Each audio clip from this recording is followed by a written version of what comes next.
Bonjour à tous. Une petite vidéo supplémentaire en se promenant le bord de la rivière. Un petit sujet m'est venu à l'esprit, un de plus, et en lien avec certains messages que m'ont envoyé certains consommateurs de ma production, assez taquins. Alix, tu mets pas assez les pieds dans le plat. Ah bon? Pourtant, il me semblait que dernièrement, j'y allais pas vraiment avec le dos de la cuillère. Petite rivière toute mignonne. Donc, allons-y gaiement. Un autre petit sujet pour taquiner. Vous avez entendu parler du problème trans? Oui, oui, c'est un problème. Oui, oui. Écoutez ce que Thaïs elle en dit.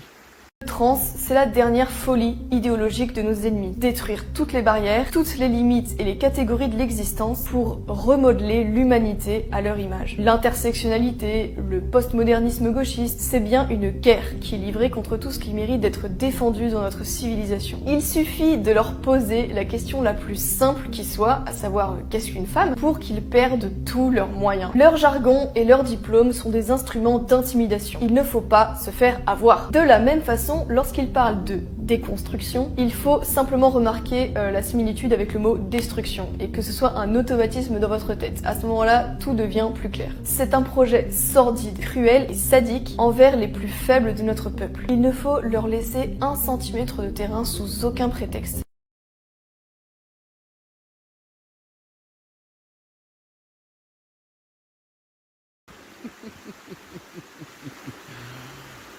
Désolé, mais elle a raison.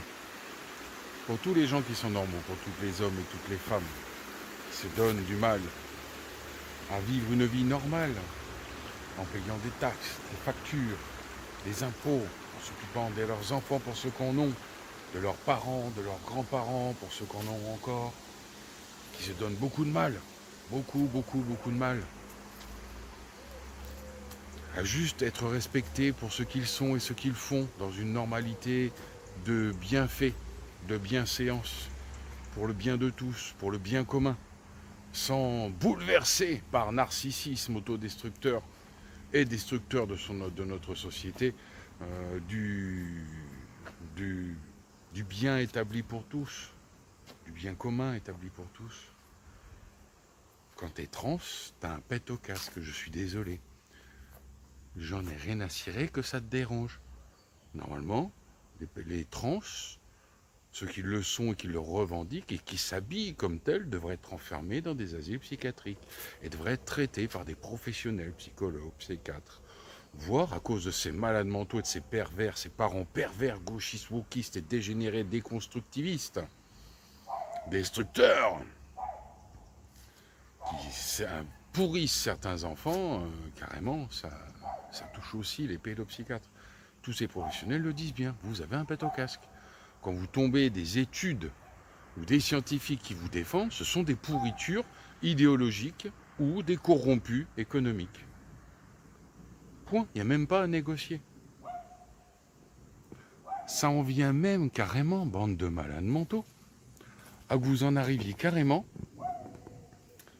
à vous plaindre quand vous avez l'outrecuidance, pour certains d'entre vous dégénérés, de vous pointer chez un gynécologue, un médecin, gynécologue obstétricien, spécialiste du corps de la femme et de toute la médecine qui traite et soigne tout l'appareil reproducteur du corps féminin.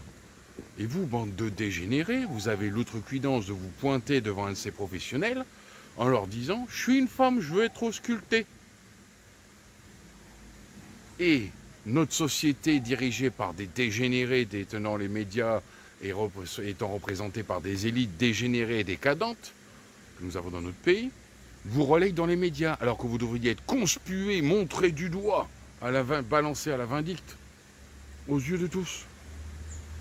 Vous avez un sacré problème, mes petits loulous. La preuve que les médias ne sont pas assez durs avec eux. Juste quelques petites volées de bois vert de rien du tout. Bah, vous avez BFM par exemple. Si cette femme était devenue physiologiquement, avait été opérée, elle avait donc eu une reconstruction vaginale, etc. Je peux à la limite comprendre qu'elle aille voir un gynécologue, mais tu arrives avec un pénis, tu n'as rien à faire chez un gynécologue. Donc à un moment donné, il a porté plainte, ras la casquette. Il a peut-être pas raison sur la forme dont il répond, mais sur le fond, il a 1000 fois raison. Comment il a répondu? T'as un pénis, tu viens pas chez le gynéco, faut arrêter 5 minutes. Comment il a répondu? Et t'es pas transphobe parce que tu dis ça. Il a dit: je n'ai aucune compétence pour m'occuper des hommes, même s'ils se sont rasés la barbe et viennent dire à ma secrétaire qu'ils sont devenus des femmes, je m'occupe de vraies femmes. Voilà, un homme ne sera jamais enceinte. Donc à un moment donné, stop, quoi. Ça va, le n'importe nawak, ça suffit. Moi d'ailleurs, je ne vois pas beaucoup les hommes trans être aussi surexcités que le sont les femmes trans. Vous m'excusez, hein. Donc c'est surtout les femmes trans qui sont hyper revendicatives et très agressives vis-à-vis des hommes et des femmes.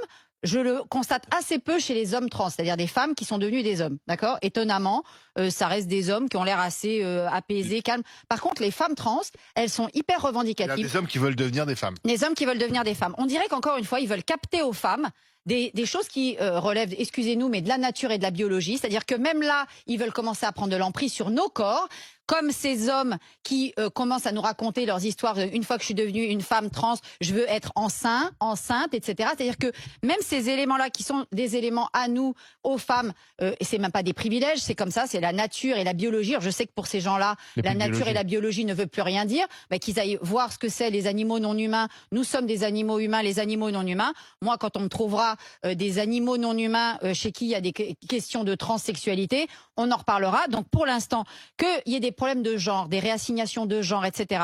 Il y a une ALD pour ça, une affection longue durée, c'est la ALD 31. Il y a des prises en charge médicamenteuses et des prises en charge hormonales et des prises en charge chirurgicales. Vous avez bien entendu ce que l'autre gourde elle dit là. Mais ils ont quelque chose à en dire aussi sur CNews. Regarde. Je précise que je ne blague pas.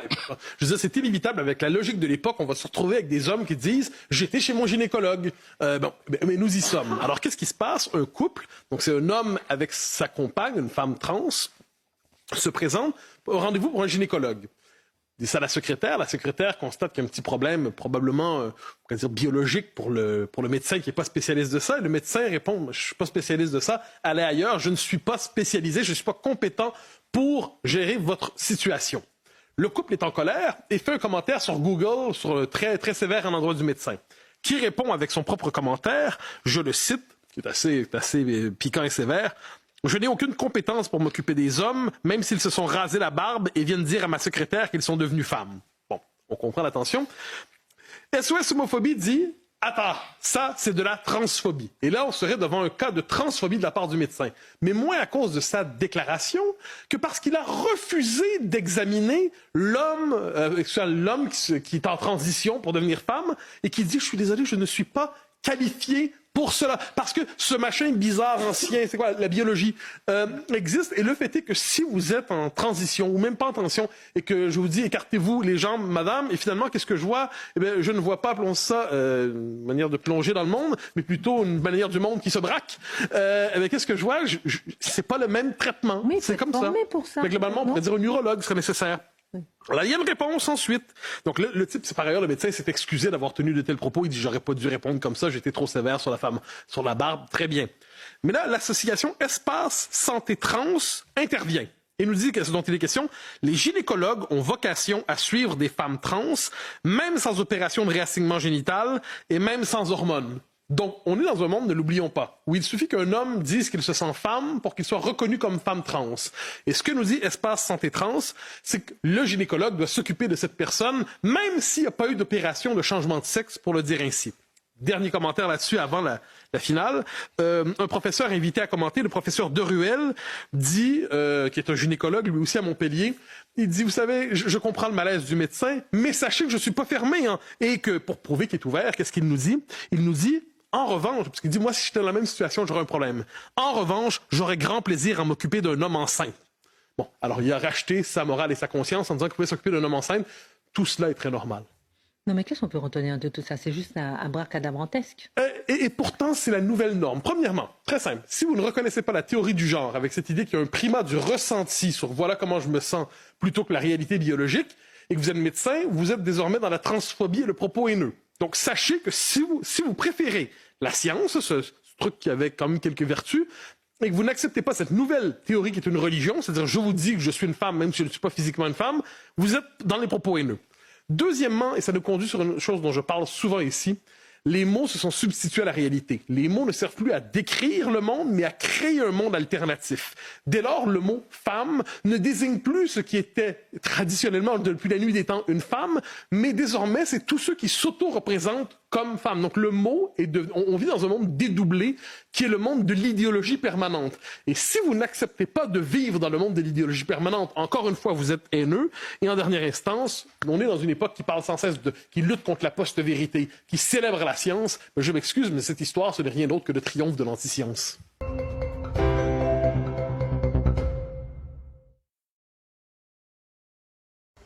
J'en peux plus de ce monde de fous. J'en peux plus. Ils font même des débats sur le sujet, parce que ça touche la jeunesse, comme je vous disais. Regardez. Pas de témoignages des professionnels de santé. Pas de mention des effets indésirables ou irréversibles des thérapies de conversion. Voici quelques-uns des reproches faits à l'article de la Caisse d'allocation familiale sur l'accompagnement des enfants transgenres. Christian Flavigny, pédopsychiatre, est l'un des 80 signataires d'une lettre ouverte adressée au ministre de la Santé, François Braun. Pour lui, cette publication présente un double danger.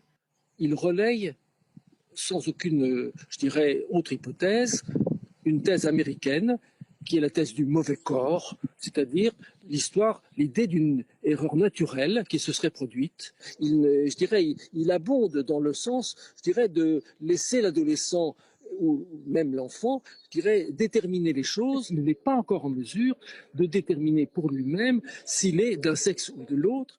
S'il se montre clément avec les réseaux sociaux, accusé par certains de promouvoir la transidentité, Christian Flavigny n'épargne pas les militantes des droits des personnes transgenres, les seuls à avoir été sollicités pour cet article.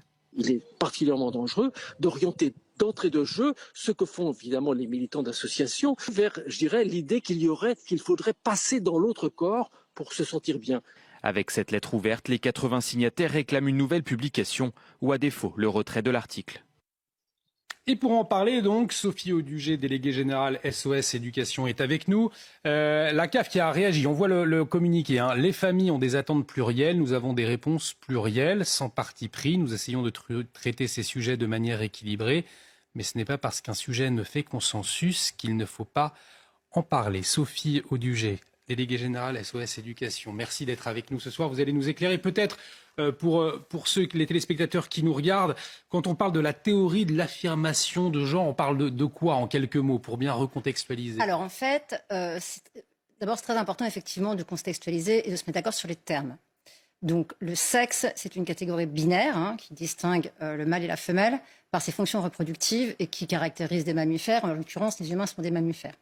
Le genre est un attribut social, une catégorie, un stéréotype qu'on attribue à des rôles sociaux du masculin et du féminin. L'identité de genre, c'est une identification psychologique que la personne porte sur elle-même. Et donc la transidentité, c'est quand une personne qui est née fille va psychologiquement s'identifier profondément garçon. C'est à partir de ce moment-là qu'on va parler de transidentité. Alors, ce qui est important, c'est qu'on peut parler d'idéologie à partir du moment où on manipule les mots. Et donc, c'est une guerre sémantique qui est en cours.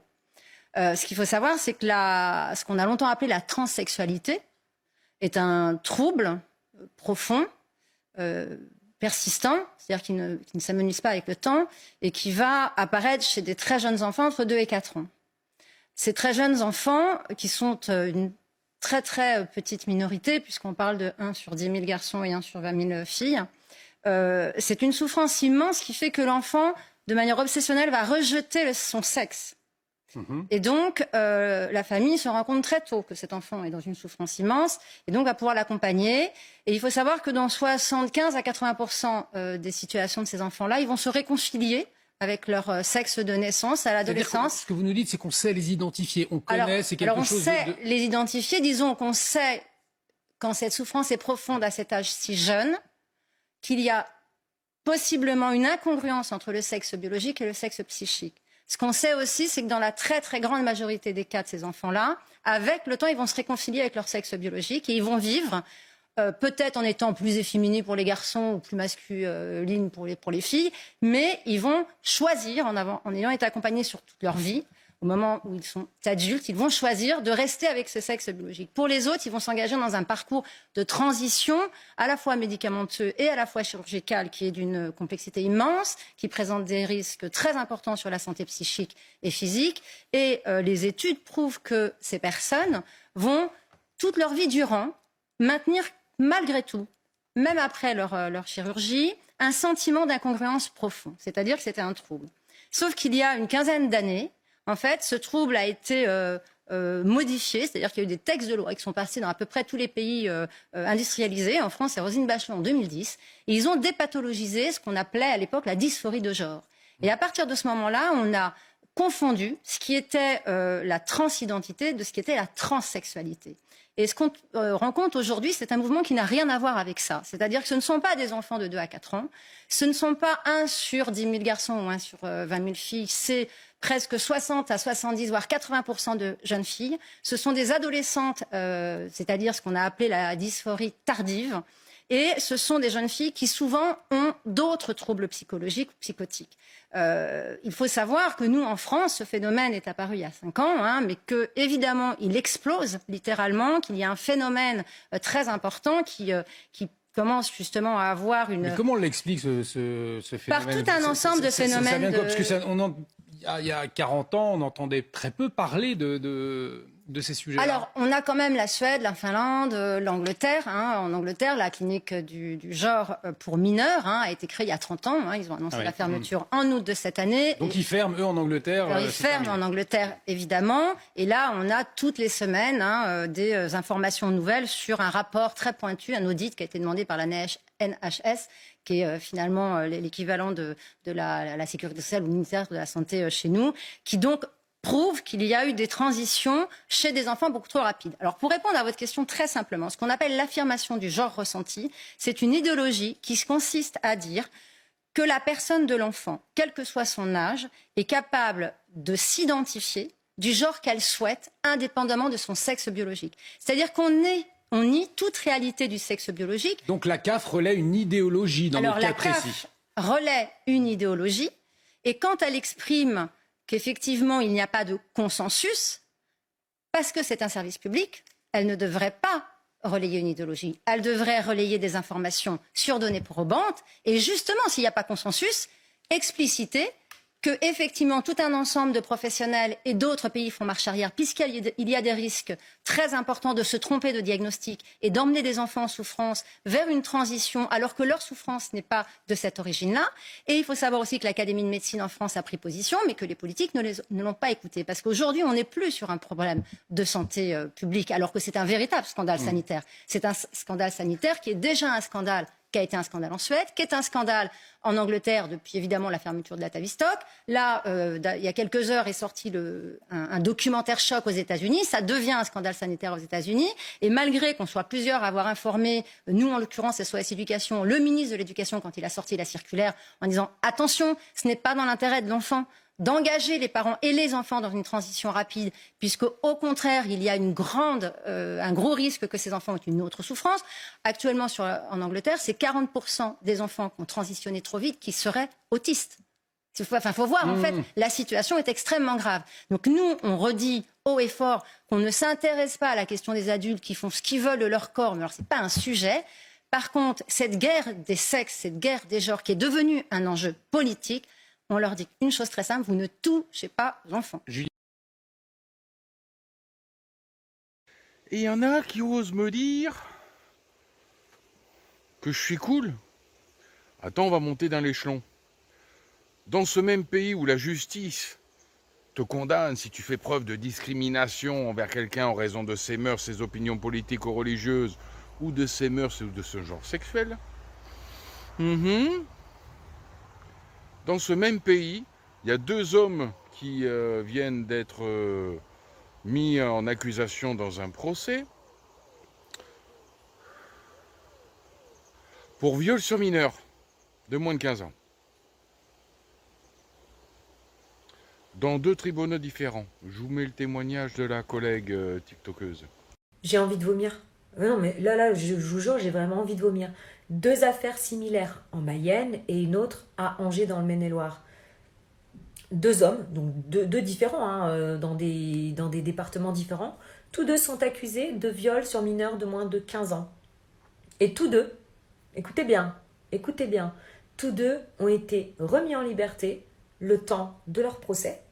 Mais il faut savoir que le juge a dit, les 2 juges ont dit, alors je ne sais pas si c'était le même juge à Angers et en Mayenne, mais il faut savoir que les 2 ont dit on veut donner une chance au suspect. Qui donne une chance à un violeur d'enfants? Est-ce que vous vous rendez compte qu'on en est rendu là? C'est banalisé. Le mec, il n'a pas volé une sucette dans un magasin. Il a violé des enfants. Ils ont violé des enfants. C'est 2 mecs différents. Non mais j'ai envie de vomir. Et le pire, c'est qu'après, alors, donc il y en a un des 2, notamment sur Angers, qui est soumis à un contrôle judiciaire. Et le pire, c'est qu'ils lui disent, on vous fait pas confiance. Hein. Le but, c'est de vous réinsérer. Hein. C'est lunaire. Lunaire. Je vous jure, vous allez trouver les articles, allez les lire. C'est lunaire. Donc les mecs, ils violent des gosses et on leur dit, on va donner une chance aux suspects. D'ailleurs, la chance que je vais leur donner, moi, si j'étais juge. J'ai envie de vomir, vraiment, c'est de pire en pire. Tout est cautionné, en fait. C'est un truc de malade. Bienvenue à Tareland. Bienvenue à Tareland. J'en peux plus.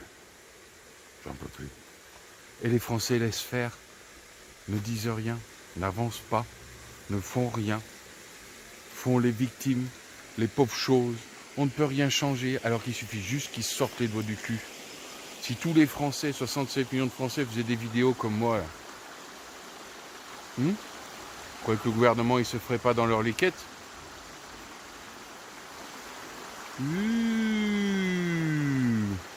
T'as vu?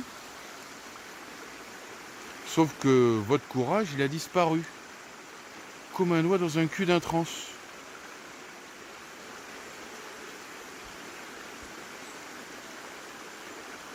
Je t'ai eu. Je t'ai vu. Allez, à plus.